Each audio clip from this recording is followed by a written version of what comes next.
네, 오늘 주시는 하나님의 말씀은 누가복음 5장 1절에서 7절까지 말씀 보도록 하겠습니다. 오늘 주시는 하나님의 말씀은 누가복음 5장 1절에서 7절입니다. 제목이 예수님이 찾아오신 이유는 무엇일까요? 라는 그런 제목이었는데요. 자, 여러분, 베드로 하면 여러분 어떤 사건이 떠오르시나요? 베드로는 예수님을 따라서 무리를 걸었고 또 성전 미문에 앉아있던 앉은뱅이를 고쳤고 단 한 번의 설교로 3,000명이 회개하고 예수를 믿게 했습니다. 그리고 무엇보다 주는 그리스도시요 살아계신 하나님의 아들입니다 라는 신앙 고백을 해서 예수님께 칭찬을 받기도 했습니다. 정말 대단한 믿음과 또 능력을 가진 제자라고 생각이 되는데요. 하지만 처음부터 그랬던 것은 아닌 것 같습니다. 베드로는 예수님의 부르심에 얼떨결에 제자가 되지만 제자가 치러야 할 대가가 값비싼 것이라는 것을 알고는 제자가 되기를 포기하고 예수님 곁을 떠났던 사람입니다. 자, 어쩌다가 떠나게 되었는지 먼저 이 부분에 대해서 말씀드리려고 하는데요. 이 베드로의 계명전 이름이 시몬이기 때문에 설교 중에는 시몬으로 지칭하도록 하겠습니다. 자, 어느 날 있었던 일이에요. 동생 안드레가 헐레벌떡하고 뛰어들어왔습니다. 자, 안드레는요 세례 요한의 제자가 되겠다고 이 물고기 잡는 것도 다 팽개치고 집을 나섰던 그런 동생이었습니다. 자, 근데 그가 다시 돌아온 것입니다. 형, 시몬 형 하고 내가 메시아를 찾았어. 이번에는 진짜야 라고 그런 식으로 얘기를 했습니다. 자, 예수라는 분인데 세례 요한 선생님이 그분을 하나님의 어린 양이라고까지 말씀하셨어. 자, 이 소리를 듣고 시몬은 기대 반 의심 반 동생 안드레를 따라 나서는데요. 자, 예수님이 이제 그들을 만나셨어요. 그리고는 만나자마자 장차 시몬의 이름을 게바 곧 베드로라고 할 것이라고 하시면서 선뜻 이 시몬을 제자로 받아 주셨습니다. 자, 근데 여러분 보세요. 예수님께서 다른 제자들과는 달리 자기만 꼭 집어서 이름을 고쳐주시자 내게 각별한 관심을 갖고 계시는구나 라고 생각했을 것 같습니다. 자, 여러분도 친한 친구끼리 또는 연인들끼리 이런 거 하시지 않습니까? 정말 사랑하고 아끼는 사람끼리는 어떤 애칭 같은 걸 만들어서 이렇게 부르기도 하던데, 그렇죠? 자, 왜 그런 거죠? 서로에게 각별한 대상이기 때문에 이렇게 하는 거 아닙니까? 그렇죠? 자, 그럼 이제 그 다음 날이 되었어요. 갈릴리 가나에는 혼인잔치가 있었습니다. 시몬과 다른 제자들은 그 자리에 예수님과 함께 참석했습니다. 자, 그곳에서 이 시몬은 예수님께서 처음으로 베푸신 기적, 곧 물이 변하여 포도주가 되는 기적을 체험했습니다. 정말 깜짝 놀랐겠죠? 예수님께서 지금 아무도 흉내낼 수 없는 이런 기적을 행하시는 것을 보고 시몬은 나는 정말 좋은 스승 밑에 들어온 것 같아. 이런 기적은 이 세상 어떤 사람도 하지 못할 거야. 예수님은 정말 대단한 능력을 가진 분임에 틀림이 없어 라고 그렇게 생각했을 것만 같습니다. 자, 그리고 이런 생각에 자신이 그가 제자인 것이 자랑스러웠을 것이고 그래서 누구에게든 스승인 예수를 자랑하고 싶었을 것만 같습니다. 자, 그런데요, 이런 신나는 분위기 이거는 오래 가지 못했어요. 그 후 이제 유월절 절기가 되었는데 시몬과 제자들은 예수님과 함께 성전에 올라가게 되었습니다. 거기서 시몬은 예수님께서 이 장사하는 사람들에게 호통을 치시고 내쫓으시는 그런 모습을 보게 됩니다. 결국 이 일로 인해서 예수님은 당시 성전을 관리하던 대제사장들과 적대적인 관계가 되었습니다. 자, 근데요, 시몬은 예수님의 이런 행동이 내심 불편했을 것 같습니다. 당시 최고의 권력을 가진 이 대제사장들과 어려운 관계가 된다는 것은 유대인 사회에서 내어 쫓긴다는 것을 의미했기 때문입니다. 아마 시몬의 그 마음에는요, 이렇게 계속 예수님을 따르면 어떻게 될까? 혹시 나도 이 대제사장들에게 밉게 보여지는 것은 아닐까? 그러면 내게 불이익이 닥칠 것만 같은데 이런 식으로 불안한 마음이 생겼을 것 같습니다. 네, 여러분도 그러시지 않습니까? 교회 공동체 일원이 되고 또 예수님의 말씀을 따라서 살다 보면 때로 세상에서 지위가 있는 사람들이 원하는 대로 살아가지 않거나 또 권력을 가진 사람들이 바라는 길로 가지 않을 때가 있습니다. 자, 그럼 어떻게 될까요? 힘 있는 사람들의 눈밖에 날 수도 있겠죠. 어떤 형태로든 미움을 받고 또 알게 모르게 불이익을 당할 수도 있을 것입니다. 자, 여러분 이런 것이 예상될 때 어떠셨어요? 그들에게 미운 털이 박힐까 해서 그래서 좀 불안해하지는 않으셨나요? 자, 이제 이 일 이후에 예수님은 이제 사마리아로 들어가셨습니다. 사마리아의 수가라는 동네에서 제자들이 먹을 것을 구하러 간 사이에 예수님은 한 여인과 말씀을 나누셨습니다. 자, 그리고 이것이 계기가 되어서 이 사마리아 사람들은 예수님의 말씀을 듣게 되었고 이들은 예수님께서 세상의 구세주라는 사실을 믿게 되었습니다. 예수님께서 이 사마리아인들에게도 유대인과 똑같이 그렇게 복음을 전하신 것입니다. 근데 시몬은요, 예수님의 이런 행동을 이해할 수가 없었어요. 당시 유대인들은 이방인과 혼혈인 이 사마리아 사람들을 지옥에나 떨어질 저주받은 사람으로 여기고 개처럼 여겼기 때문입니다. 물론 이 시몬 역시도 사마리아 사람들을 멸시했으리라 추측합니다. 따라서 시몬은요, 예수님이 그런 사마리아 여자와 얘기를 나누는 것이 거슬렸을 것입니다. 게다가 그들에게도 복음을 전하고 믿음을 갖게 하는 것이 너무도 마음에 들지 않았을 것입니다. 자, 모르긴 해도 이 시몬은요, 아니 예수님을 따르면 혐오하는 사람들과 얘기를 나누고 또 그들의 집에서 자고 먹고 뭐 이렇게까지 해야 한단 말인가? 계속 예수님을 따르다 보면 결국 나도 해야만 할 텐데 그런 상황이 너무도 싫기만 하구나 라고 생각했을 것 같습니다. 자, 여러분은 어떠세요? 만일 예수님께서 여러분에게요, 여러분이 혐오하는 사람과 식사하고 그들에게 복음을 전하라고 한다면 생각만 해도 치가 떨리고 뭐 그 사람에게 받은 상처 때문에 뭐 함께하고 싶지 않은 그런 사람, 근데 그 사람에게 복음을 전하기 위해서 만나라고 만약에 하신다면, 자, 여러분 그 말씀에 순종할 수 있겠습니까? 자, 그런 상황 정말 생각하기도 싫으시겠죠? 자, 근데 그런 상황이었던 것 같아요. 자, 이 사마리아에서 이제 이틀이나 유했어요. 예수님이 그렇게 이틀이나 계시다가 이제 예수님과 그의 제자들은 그 후에 갈릴리로 가게 됩니다. 근데 이제 그 갈릴리로 가시면서 예수님께서는 선지자가 고향에서는 높임을 받지 못한다라고 하시면서 고향인 나사렛으로 가지 않으시고 바로 갈릴리로 가셨습니다.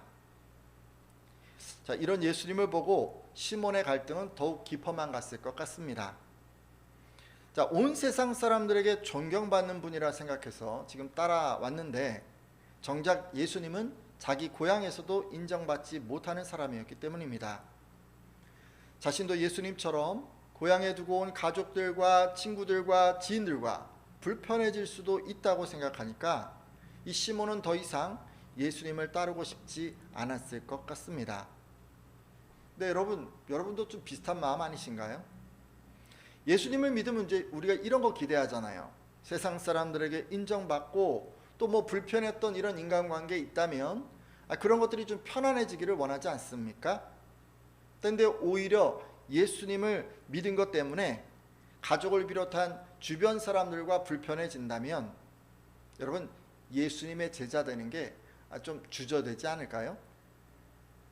결국 시몬은 이런 생각들로 마음이 흔들리게 됩니다. 가족도 생업도 다 팽개치고 오직 예수님만 바라보며 지금 따라왔는데 계속 이렇게 따라다니다 보면 공동체에서는 미움을 받고 가족들에게는 버림을 받고 하기 싫은 일을 참고 해야 한다니 도저히 그렇게 할 자신이 없었습니다. 자, 그래서 고향인 갈릴리에 이르자 시몬은 몇몇 제자들 뭐 안드레나 뭐 요한 이런 제자들과 함께 집으로 돌아가게 됩니다. 예수님을 떠나버린 거예요. 자, 여러분 어떠십니까? 자, 모든 걸 바쳐서 예수님을 따랐을 것만 같은 이 시몬 베드로가 이렇게 제자 생활 도중에 예수님을 떠났다는 게 너무 충격적이지 않습니까? 근데 저는요 이런 그 시몬의 모습이 삶의 무게로 종종 믿음을 저버리는 우리 모습과 너무도 닮았다는 생각이 듭니다. 그러니까 맞이하게 될 어떤 상황들이 자꾸 두려워서 이 중도에 포기하는 것입니다. 근데 더 충격적인 사실이 있어요. 예수님께서 바로 이런 시몬을 찾아오셨다는 것입니다. 보통 사람 같으면 싫다고 떠난 이 제자를 거들떠도 안 볼 것만 같은데 우리 예수님은 그러시지 않으셨습니다. 직접 찾아오셨습니다. 아니 그럼 왜 찾아오셨을까요?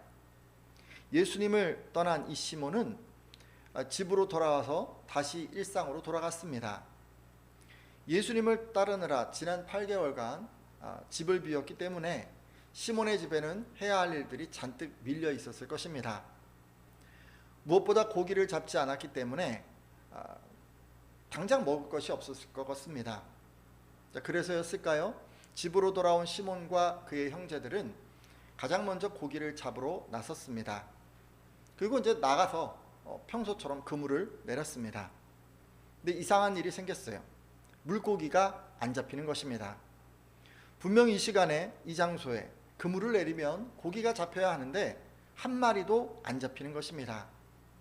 모르긴 해도 시몬의 일생에 이런 일은 처음 겪는 일이었으리라 생각됩니다. 당황한 시몬과 그의 형제들은 밤새도록 이리저리 배를 옮겨 다니면서 이곳저곳에 그물을 내리고 고기를 잡으려고 했습니다. 그렇지만 그들은 단 한 마리도 잡을 수가 없었습니다. 아니 이게 어떻게 된 일이지? 도대체 이 고기들이 다 어디로 간 걸까? 다른 배들을 보면 물고기를 잡는 것만 같은데 왜 내게는 안 잡히는 걸까? 시몬은 정말 난감했습니다. 결국 물고기를 한 마리도 잡지 못한 채 날이 밝고 말았습니다. 그들은 지친 몸과 마음을 가지고 부두로 돌아왔습니다. 배를 부두에 대고 시몬은 다음날 나갈 채비를 위해서 그물을 씻고 있었습니다. 모르긴 해도 이 시몬은 아니 어떻게 이런 일이 있을 수가 있지? 밤새 한 마리도 잡지 못하다니 혹시 내게 신의 저주가 내린 것은 아닐까라고 생각했을 것입니다. 그런데요, 바로 그때 이 멀리서 낯익은 어떤 모습이 자신을 향해 다가오는 것이 느껴졌습니다. 고개를 들어 그분이 누구인지 쳐다본 순간 시몬은 화들짝 놀라고 말았습니다. 왜냐하면 그분은 바로 자신이 떠나온 예수님이었기 때문입니다. 하필 고기도 못 잡아서 주눅이 들어있는 이 찰나에 예수님이 나타나시다니 이 예수님을 뵐 면목이 없는 시몬은 빨리 자리를 피하고 싶었습니다. 근데 예수님께서는요, 피할 틈을 주시지 않으시고 그냥 성큼성큼 시몬을 향해 다가오셨습니다. 그러더니 다른 배도 있었는데 굳이 이 시몬의 배에 오르셨습니다. 이 부분 말씀 보도록 할 텐데요. 누가복음 5장 3절입니다. 누가복음 5장 3절 말씀입니다. 같이 읽겠습니다. 예수께서 읽습니다. 시작. 예수께서 한 배에 오르시니 그 배는 시몬의 배라. 육지에서 조금 떼기를 청하시고 앉으사 배에서 무리를 가르치시더니 아멘. 여러분, 시몬의 배에 타신 예수님은 무엇을 하셨습니까? 배 위에서 따라온 무리에게 복음을 가르치기 시작하셨습니다. 자신의 배에 앉으셔서 지금 가르치기 시작한 이 예수님 때문에 시몬은 꼼짝없이 예수님의 말씀을 듣게 되었습니다. 그것도 가장 가까이서 말이죠. 이때 성경은 예수님께서 어떤 말씀을 하셨는지 자세히 기록하고 있지 않습니다. 하지만 한 가지 분명한 사실은 이 말씀을 듣고 시몬이 불가능해 보이는 예수님의 명령을 믿고 순종했다는 것입니다. 정말 그랬는지 한번 보려고 하는데요. 말씀을 마치신 그 예수님께서는 시몬에게 불가능해 보이는 것 행하라고 말씀하셨습니다. 그럼 무엇을 요구하셨을까요? 누가복음 5장 4절 말씀인데요. 누가복음 5장 4절 말씀 한번 같이 보도록 하겠습니다. 같이 읽습니다. 말씀을 시작. 말씀을 마치시고 시몬에게 이르시되 깊은 데로 가서 그물을 내려 고기를 잡으라. 아멘. 뭐라고 하셨습니까? 예수님이 시몬에게 깊은 데로 가서 그물을 내리라고 하셨습니다. 자, 일반적으로요, 이 호수에서는 낮에 얕은 곳에 고기들이 머물고 저녁에는 선선해지게 되면 깊은 곳으로 갑니다. 근데 이런 자연 법칙은 단 한 번도 틀린 적이 없었죠. 이런 상식은 그 당시 거기 있던 사람들이라면 다 알고 있는 상식이었습니다.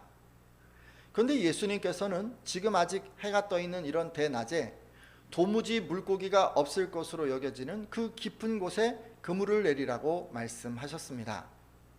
마치 물고기가 잡히기라도 할 것처럼 말이죠. 지금요, 이 예수님은 누가 들어도 말이 안 된다라고 그렇게 웃을 만한 그런 불가능한 일을 시키신 것입니다. 자, 근데 말이죠, 이 말씀을 들은 시몬이 의외의 반응을 합니다. 도무지 불가능해 보이는 예수님의 말씀에 순종한 것입니다.